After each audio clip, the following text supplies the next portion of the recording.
नमस्कार दोस्तों, स्वागत है आप सभी का आपके अपने YouTube चैनल में जिसका नाम है टीचर्स क्लब। आज हम लोग बात करेंगे कक्षा 7 की गणित विषय की अभ्यास कार्य पुस्तिका की जिसका नाम है गणित प्रकाश। और इस समय हम अध्याय पढ़ रहे हैं इकाई 2 जिसका नाम है घातांक। पहला क्वेश्चन आपके सामने कहा जा रहा है कि निम्नलिखित सारणी में खाली स्थान भरिए। अब अगर हम इस सारणी का अवलोकन करें तो हम ये देख रहे हैं कि इस सारणी में घातांकीय रूप मतलब कि घातांकीय संकेतन या घात रूप, गुणा रूप, मान, आधार और घातांक, इन पर चर्चा की गई है। तो सबसे पहले हम यहाँ पर देखते हैं कि आधार किसे कहते हैं और घात किसे कहते हैं। तो एक एग्जाम्पल के तौर पे हम आपके सामने एक चीज़ लेकर के आते हैं, ए की पावर m। ए की पावर m में a जो है वो है आपका आधार और m है आपका घात। अब ये बताता है ए की पावर m कि a का a में m बार गुणा किया जा रहा है। अब आगे चलेंगे, यहाँ पर सबसे पहले आपको पता होना चाहिए कि जो a है वो आधार है और m है वो घात है। इसका मतलब ये है कि a का a में m बार गुणा। ठीक, पहला सवाल इसी के आधार पर करते हैं। 3 की घात 2 करें, इसका गुणा रूप होगा 3 गुणे 3, मान होगा 3 3 9, आधार है 3 और घात है 2। अब अन्य प्रश्नों को भरना है। 4 की घात 3, तो इसका जो गुणा रूप होगा वो होगा 4 गुणे 4 गुणे 4 और इसका जो मान होगा वो 64, आधार 4 और घातांक है 3। इसके बाद 2 की घात 4 का गुणा रूप लिखा हुआ है, मान आपसे पूछा गया है, तो 2 दूनी 4, 4 दूनी 8, 8 दूनी 16। इसके बाद जो इसका आधार है वो रहेगा 2 और घात रहेगी 4। 5 की घात 4 का गुणा रूप ये हो जाएगा आपका 5 गुणे 5 गुणे 5 गुणे 5 और इसका मान 5 25, 25 पंचे 125, 125 पंचे 625 और आधार जो नीचे लिखा हुआ है, घात जो ऊपर लिखा हुआ है। आधार बताता है कि किस संख्या का गुणा किया जा रहा है, घात बताता है कि कितनी बार गुणा किया जा रहा है।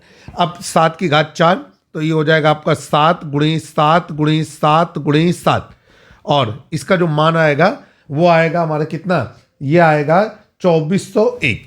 तो यहाँ पर लिखेंगे 2401, 7 का 7 में 4 बार गुणा 2401, आधार बना आपका 7 और घात आपकी बनी 4। अब इसके बाद हम नीचे दिया गया है कि 3125 मान है और ये आधार है 5 और घात है 5, तो ये हो गया आपका 5 की घात 5 और इसका जो गुणा रूप होगा वो होगा 5 गुणे 5 गुणे 5 गुणे 5 गुणे 5। मुझे उम्मीद है कि पहला प्रश्न बेहतर तरीके से आप सभी लोगों को समझा पाने में सफल रहा हूं। अगला सवाल देखते हैं। अब है आपका क्वेश्चन नंबर 2। क्वेश्चन नंबर 2 में भी कहा जा रहा है कि रिक्त स्थान की पूर्ति कीजिए। सेम टू सेम सवाल है। पहले सवाल में आधार धनात्मक था, अब की सवाल में आधार ऋणात्मक है। आइए, यहाँ पर पहला सवाल कंप्लीट है। दूसरे सवाल में लिखा है -9 की घात 2, तो इसका मतलब है कि -9 का -9 में 2 बार गुणा, मान हो जाएगा आपका 81, घातांक कितनी हो जाएगी आपकी 2 और आधार है -9। -5, तो ये -5 का -5 में 5 बार गुणा, तो 1 बार 2 बार 3 बार, फिर इधर हो गया आपका 4 बार और ये हो गया आपका 5 बार। और 5 का 5 में जब हम 5 बार गुणा करेंगे तो आएगा आपका 3125 और जब चिन्हों का समायोजन करेंगे तो माइनस का माइनस में 5 बार गुणा तो आएगा माइनस। ये हो गया, आधार हो गई आपकी -5 और घात हो गई आपकी 5।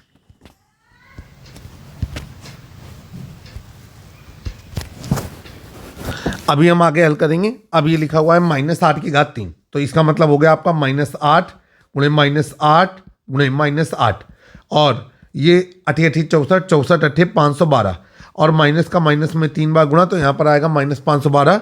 आधार है आपका -8 और घात है आपकी 3। इसके बाद -6 की घात 4, तो ये हो जाएगा आपका -6 गुणे -6 गुणे -6 गुणे -6 और इसका जो आधार है वो बनेगा आपका -6 और घात बनेगी आपकी 4 और जो इसका मान है तो 6 रंग 36, 36 छक्का 216 और 216 छक्का 1296 और यहाँ पर लगेगा ऋण, ऋण का गुणा धन, धन ऋण का गुणा ऋण, ऋण ऋण का गुणा धन, तो 1296 धनात्मक आएगा। अगला है आपका, कह रहे हैं कि आधार है -3, घात है 5, तो ये हो गया आपका -3 की घात 5 और इसको हम लोग लिखेंगे -3 गुणे -3 गुणे -3 गुणे -3 गुणे -3। ठीक है, और इसका मान और इसका आधार और इसके घात सारी चीज़ें यहाँ पर पहले से ही भरी हुई हैं। तो मुझे उम्मीद थी कि बेहतर तरीके से आप सवाल को समझ पाने में सक्षम रहेंगे। अब यहाँ पर आ गया हमारा क्वेश्चन नंबर 3। क्वेश्चन नंबर 3 यहाँ पर दिख नहीं रहा है, तो हम यहाँ क्वेश्चन नंबर 3 भर देते हैं। कह रहे हैं कि निम्नलिखित सारणी में खाली स्थान भरिए। आइए हल करते हैं। यहाँ पर भी वही है, कोई नया नहीं है, बस यहाँ पर जो आधार आए हुए हैं वो हर प्रकार के आए हैं, धनात्मक भी आए हैं, ऋणात्मक भी आए हैं और भिन्न के रूप में भी आए हैं, परमेय संख्या के रूप में भी आए हैं। चलिए अब पहला सवाल यहाँ पर हल है। दूसरे सवाल को देखेंगे। 5/4 की घात 3, इसका मतलब है 5/4 का 5/4 में 3 बार गुणा, तो ये हो जाएगा आपका 5/4 गुणे 5/4 गुणे 5/4। इसका मान क्या आएगा? 55 25 25 पंचे 125 और 4 चौको 16 16 चौको 64। आधार है आपका 5/4 और घात है आपकी 3। आगे चलेंगे। ये है आपका -5/6 की घात 3, तो -5/6 गुणे -5/6 गुणे -5/6 और जो इसका हमारा आधार है वो बनेगा -5/6 और जो घात है वो बनेगी आपकी 3 और मान है 55 25 25 पंचे 125, तो माइनस का 125 बटा 6 रंग 36 36 छक्का 216, ये हो गया। अब अगला सवाल यहाँ पर पहले से ही हल है। अगले सवाल में अगर हम देखें तो फार्मूला लग रहा है a की पावर m गुणे a की पावर n, a की पावर m प्लस n, लेकिन दूसरे तरीके से इसे हल किया गया है। 2 की घात 4 गुणे 2 की घात 2, तो 2 का 2 में 6 बार गुणा करके दिखाया गया है। अब 3 की घात 2 गुणे 3 की घात 3, तो 3 का 3 में पहले 2 बार गुणा, फिर 3 का 3 में 3 बार गुणा। अब 3 तियाँ 9 9 तियाँ 27 27 तियाँ 81 81 तियाँ कितना हो गया आपका? 81 तियाँ हो गया आपका 243। ठीक है, तो 3 तियाँ 9 3 2 5 3 तियाँ 9 9 तियाँ 27 27 तियाँ 81 81 तियाँ 243, तो यहाँ पर हम लोग लिखेंगे 243। अब अगर देखा जाए तो आपका आधार कितना है? आपका ये आधार आपका 3 और घात कितनी है आपकी? घात है आपकी 5। ठीक है, अब फिर आगे चलेंगे। अब -4 गुणे की घात 2 गुणे -4 की घात 4, तो आधार क्या बनेगा आपका? -4 और घात क्या बनेगी आपकी? 6। और यहाँ पर हम -4 का -4 में 6 बार गुणा करेंगे। -4 गुणे -4 गुणे -4 गुणे -4 गुणे -4 गुणे -4, देखिए कितनी बार हो गया? 2 2 4 2 6 और ये आएगा 4 चौको 16 16 चौको 64 64 चौको और सब जब गुणा किया तो आपका आ रहा है 4096। ठीक है, आगे चलेंगे। यहाँ पर 2/3 की घात 2 गुणे 2/3 की घात 3, तो ये 2/3 का 2/3 में 5 बार गुणा होगा। क्योंकि गुणा करने से घातें जुड़ जाती हैं, इसलिए 2 और 3 जुड़ करके हो जाएगा आपका 5, तो ये हो जाएगा 2/3 गुणे 2/3 गुणे 2/3 गुणे 2/3 गुणे 2/3 गुणा करेंगे। 2 दूनी 4 4 दूनी 8 8 दूनी 16 16 दूनी 32 और 3 तियाँ 9 9 तियाँ 27 27 तियाँ 81 81 तियाँ 243। अब आधार कितना हो गया आपका? 2/3 और घात कितनी हो गई आपकी? 5। आगे चलेंगे। -1/2 की घात 4 गुणे -1/2 की घात 3, तो यहाँ पर आपका आधार बनेगा -1/2 और घात बनेगी 7, तो यहाँ पर -1/2 में -1/2 का 7 बार गुणा करेंगे। यहाँ पर आ जाएगा आपका -1/2 गुणे -1/2 2 बार गुणा, ये हो गया आपका 3 बार गुणा, 4 बार, फिर आपका हो गया 5 बार, फिर 6 बार और फिर 7 बार, ये 7 बार गुणा हो गया। मान आएगा 7 बार -1 का -1 में गुणा तो आएगा -1 और 2 का 2 में 7 बार गुणा, तो ये हो जाएगा आपका 128। आगे वाला सवाल लगा हुआ है। अब हम अगला सवाल देखते हैं। ये है आपका 10 की घात 3 भागी 10 की घात 3 भागी 10 की घात 3, तो हम लोग इसे लिख सकते हैं 10 गुणे 10 गुणे 10 बटे 10 गुणे 10 गुणे 10। अब आधार कितना है आपका? आधार है आपका 10 और घात कितनी है आपकी? घात है आपकी 0, क्योंकि कौन से नियम का पालन हो रहा है? a की पावर m गुणे a की पावर m भागित a की power n is equal to a की पावर m प्लस n, और यहाँ पर सारे 10 ऊपर वाले नीचे वाले 10 से कट जाएंगे और मान आपका आएगा 1। अगला सवाल आपके सामने आपकी स्क्रीन पर क्वेश्चन नंबर 4। क्वेश्चन नंबर 4 में कह रहे हैं एक नियम का इस्तेमाल कीजिए और मान ज्ञात कीजिए। अब देखिए, समान आधार वाली संख्याओं का आपस में गुणा किया जा रहा है। अगर हम देखें तो यहाँ पर कौन सा नियम लग रहा है? हमारा नियम लग रहा है a की पावर m गुणे a की power n is equal to a की पावर m प्लस n। मतलब समान आधार वाली संख्याओं का आपस में यदि गुणा किया जाए, समान आधार वाली घातांकीय संख्याओं का आपस में गुणा किया जाए तो उनकी घातें आपस में जुड़ जाया करती हैं। इस आधार पर ये हो गया आपका 4 की घात 4 गुणे 4 की घात 2, तो 4 की घात 4 धन 2, और ये हो जाएगा आपका 4 की घात 6। फिर आगे चलेंगे, ये हो जाएगा आपका 5 की घात 6 भागित 5 की घात 2, तो ये हो जाएगा 5 की घात 6 माइनस 2, और ये हो जाएगा 5 की घात 4। और फार्मूला कौन सा लग रहा है, यहाँ पर फार्मूला बदल गया है, हम लाल पेन से फार्मूले को मेंशन कर रहे हैं। a की पावर m भागित a की power n is equal to a की पावर m माइनस n। कहना क्या चाहते हैं, हम कहना चाहते हैं कि जब दो समान आधार वाली घातांकीय संख्याओं का आपस में भाग दिया जाता है तो उनकी घातें आपस में घट जाया करती हैं। अब नीचे है आपका ये 6 की घात 2 गुणे 4 की घात 2, तो इसका मान कैसे निकालेंगे, तो इसका मान निकालेंगे हम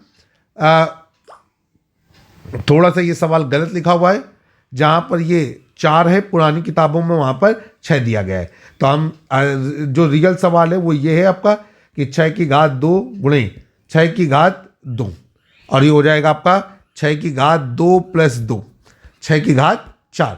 आगे देखेंगे, यहाँ पर एक नया नियम लग रहा है, फार्मूला लग रहा है आपका a की पावर m की whole power n is equal to a की पावर m इंटू n। मतलब अगर किसी घातांकीय संख्या के फिर घात लगा हुआ है तो उन दोनों घातों का आपस में गुणा हो जाया करता है। तो ये हो जाएगा आपका 5 की घात 4 गुणे 2, और ये हो जाएगा आपका 5 की घात 8। इस तरीके से आपने सवाल को सफलतापूर्वक हल कर दिया। मुझे उम्मीद है कि मैं भी आपको सवाल सफलतापूर्वक समझा पाने में सफल रहा हूँगा। क्वेश्चन नंबर 5 करें कि रिक्त स्थान की पूर्ति कीजिए। देखिए लिखा हुआ है पहला प्रश्न आपके सामने, 5 की घात 4 भागित 4 की घात 4 बराबर 5 बटा 4 की घात 4। फार्मूला क्या लग रहा है उसको जरा समझिएगा। फार्मूला लग रहा है आपका कि a की पावर m भागित, ठीक है, a की पावर m भागित b की पावर m, ठीक, इज इक्वल टू, ये हो गया आपका a बटा b की होल पावर m। ये हमारा एक फार्मूला है, इस फार्मूले को हम यहाँ पर अप्लीकेबल करेंगे। तो ये हो गया आपका a है आपका 5, m है आपका 4, n a b है आपका 4 और m है आपका 4। तो ये इस आधार पर हो गया 5 बटा 4 की घात 4। आगे है 12 की घात 0। फार्मूला क्या लग रहा है, फार्मूला हमारा यहाँ पर लग रहा है a की पावर 0, और a की पावर 0 का मान क्या होता है 1। तो इस आधार पर जो इसका मान है वो हो जाएगा आपका 1। अब है 6 की घात 3 भागित 6 की घात 3। अब इसका क्या मान हुआ, तो ये तो हल है 6 की घात 3 माइनस 3, 6 की घात 0, 6 की घात 0 का मान हो गया आपका 1। और फार्मूला लग रहा है आपका यहाँ पर a की पावर m भागित a की power n is equal to a की पावर m माइनस n। और इस तरह पे एक फार्मूला लग रहा है a की पावर 0 इज इक्वल टू 1। इसी आधार पर 6 की घात 0 का मान कितना निकाला गया है 1। आइए अब अगला सवाल है आपका, अगला है आपका 11/5। 11/5 की घात 2 भागित 11/5 की घात 2। तो देखिए आधार दोनों के समान है, घातें आपस में भाग देने पर घट जाएंगी, और ये हो जाएगा आपका 11/5 की घात 2 माइनस 2। ये हो जाएगा आपका 11/5 की घात 0। और आपको पता है किसी भी संख्या के 0 होता है आपका 1, माइनस 1 की घात 12। तो आपको पता है कि यदि किसी -1 का -1 में समबार गुणा हो तो आपका वैल्यू आएगी 1, ठीक है। तो इस आधार पर ये वैल्यू आपकी आ रही है 1, ठीक, नियम होता है। और अगर -1 का -1 में विषम बार गुणा हो तो वैल्यू आएगी आपकी -1, ठीक है। चलिए भाई आगे चलेंगे। यहाँ पर नियम होता है आपका, यहाँ पर नियम हम लिखाते हैं। तो नियम होता है आपका इस सवाल के लिए, नियम होता है आपका कि -1 की power n is equal to 1, और लिखेंगे जब n सम हो, और -1 की घात n इज इक्वल टू -1 जब n विषम हो। ये हो गया। अगला सवाल है, कहा जा रहा है निम्नलिखित सारणी को खाली जगह से परिपूर्ण कीजिए। सवाल आपके सामने है, पहला प्रश्न आपके सामने है, अब आप देख रहे हैं अगला प्रश्न आपके सामने भी है, उसको हल करना है। तो कैसे हल करेंगे, देखिए हम इसी खाली जगह पे सवाल को हल करने का प्रयास करेंगे। तो ये हो जाएगा आपका, यहाँ पर देखिएगा 2/3 की घात 2 गुणा करने पे वो घातांकीय संख्या में घात लगाने पर दोनों घातों का आपस में गुणा हो जाता है। तो ये हो जाएगा आपका 2/3 की घात 4 गुणे 2/3 की घात -4।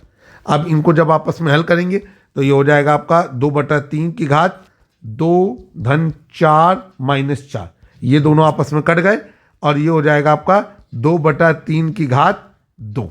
ठीक है, और यही आपका मान आएगा। यहां पर हम लोग लिख सकते हैं 2/3 की घात 2।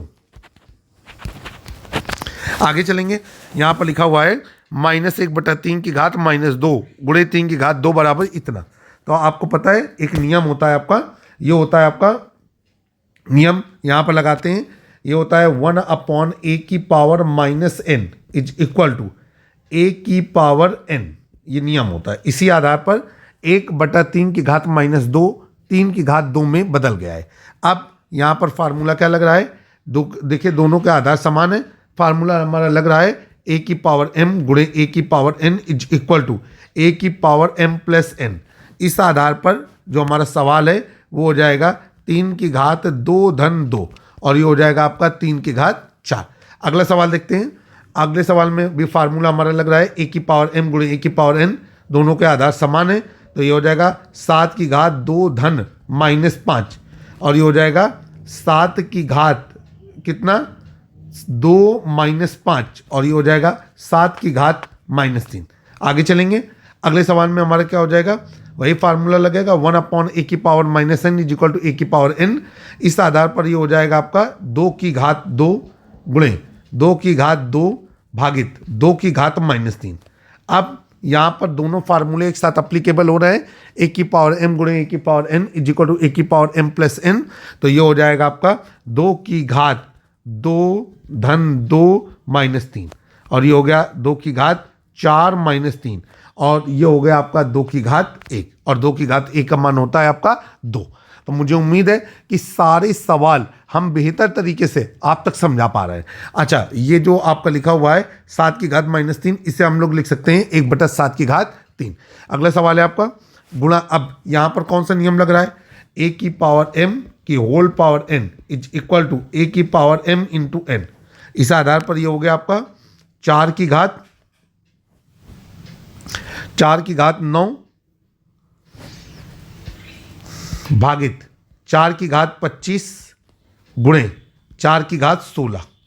अब ये हो जाएगा आपका 4 की घात 9 -25 प्लस 16 और ये हो गया आपका 4 की घात 9 -9 या -16 प्लस 16 और ये हो गया आपका 4 की घात 0 और 4 की घात 0 का मान होता है आपका 1।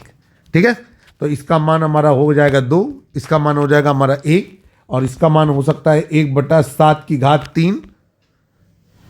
इस तरीके से आपके सारे मान आएंगे। अगला मान देखेंगे। चलिए भाई, अगला सवाल हमारे सामने आ गया। अब अगले सवाल को जब हम हल करेंगे तो हम लोग इसे लिख सकते हैं, जो 7/3 की घात 2 भागित 49/9 की घात 2। तो हम लोग इसे लिख सकते हैं, गौर से देखिएगा, 7/3 की घात 2 भागित, अब हम लोग इसे लिख सकते हैं 7/3 की घात 2। ठीक है, ठीक, 7/3 की घात 2 की घात 2 इस आधार पर। अब यहाँ पर फार्मूला लग रहा है a की पावर m की पावर n इज इक्वल की a की पावर m इंटू n। तो ये हो जाएगा आपका 7/3 की घात 2 भागित, ये हो जाएगा आपका 7/3 की घात 4। अब ये हो गया आपका 7/3 की घात 2 -4। ठीक, और ये हो गया आपका 7/3 की घात -2।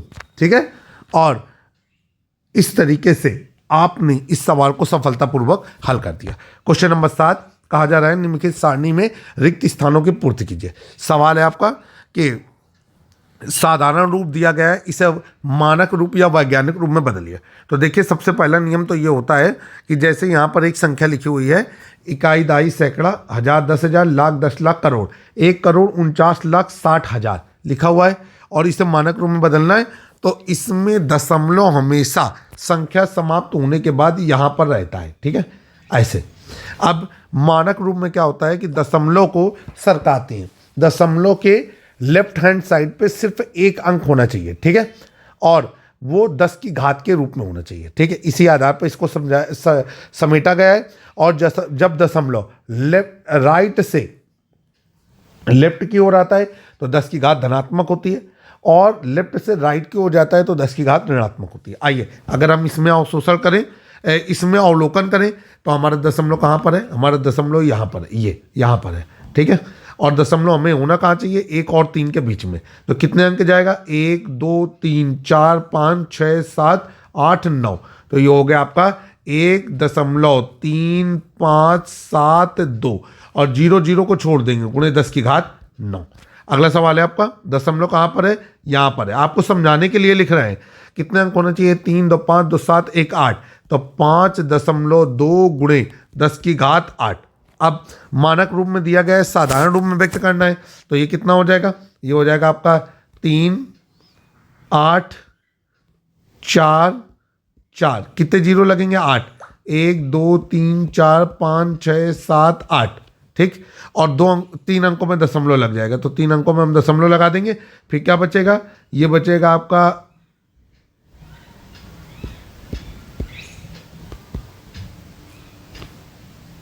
ये बचेगा आपका, ठीक है। इसी तरीके से अगर हम इसमें देखेंगे तो 1.8 गुणे 10, एक के साथ 11 जीरो लगाएंगे, और जब हम इसको एडजस्ट करेंगे तो 0.08 की वजह से 2 जीरो खत्म हो जाएंगे, और ये हो जाएगा आपका 1 2 3 4 5 6 7 8 9, ठीक। आगे चलेंगे, इसे क्या लिखेंगे, 0.22। इसको जब एडजस्ट करेंगे तो 22.22 गुणे 1 के साथ 10 जीरो। अब जब एडजस्ट करेंगे तो ये हो जाएगा आपका इस तरीके से, ये। और कितने जीरो आएंगे, 1 2 3 4 5 6 7 8, 8 जीरो आएंगे। चलिए भाई आगे सवाल को हल करते हैं।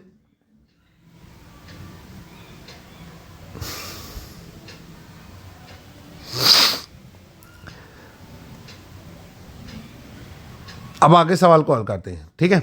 अब ये क्या हो गया आपका, यहां पे हो गया आपका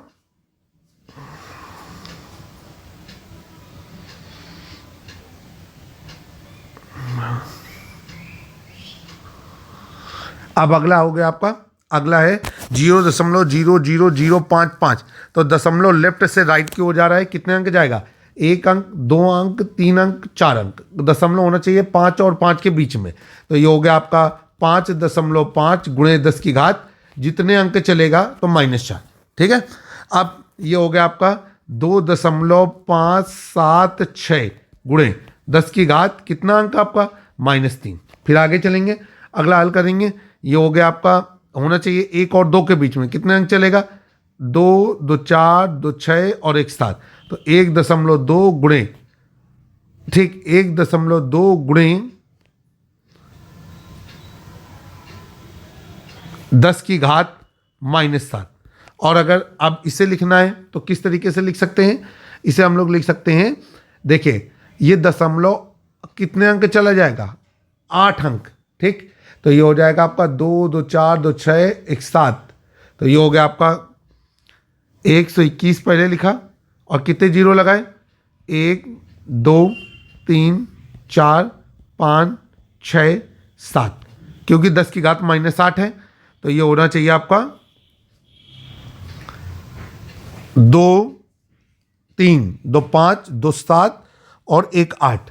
तो ये हो गया आपका 0.0000000121।